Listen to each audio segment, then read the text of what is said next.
We've all heard of religious fundamentalists, those people who rigidly cling to a self-righteous doctrine and imagine it to be infallible and true. But did you know that there are also spiritual fundamentalists? And actually that very same black and white thinking has been carried over and has crept in through the back door. So what is spiritual fundamentalism? Spiritual fundamentalism is the behavior of the spiritual ego. It's the higher self versus the lower self. It's the regular self versus the idealized spiritual self. It's a habit that we all have and we all possess, that we adopt from each other, from others, and we even perpetuate quite often. On the one hand, you have your higher or idealized self that comes out during meditation, during retreats, during prayers, when you gather with spiritual or social friends and groups. And this spiritual higher self also collects spiritual books. It attends many workshops by famous spiritual teachers. It tries to be green and ethical. It attempts conscious relationships, and it dabbles in many other kinds of spiritual pursuits.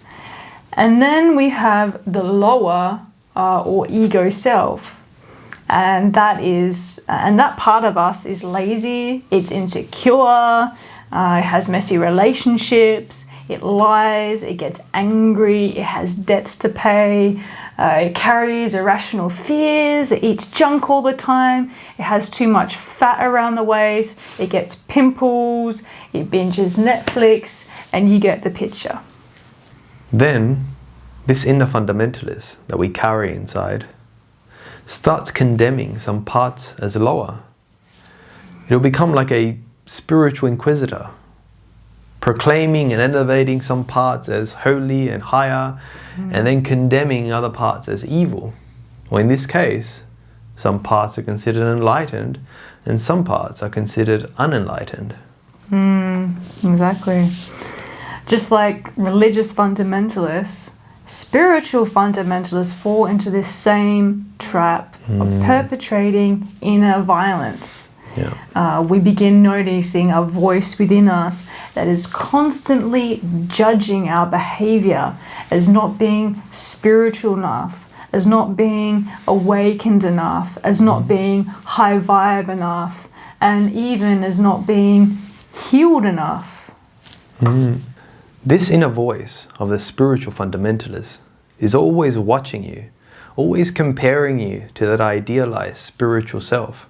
And when you don't measure up, there's hell to pay. Right? There's always going to be another teacher and more workshops and more retreats and cleanses and different types of drumming circles and ayahuasca experiences. And maybe if you dig deeper into your psyche, you'll find something there. Some perfect way of being the spiritually correct person that will appease this inner tyrant that is the inner spiritual fundamentalist.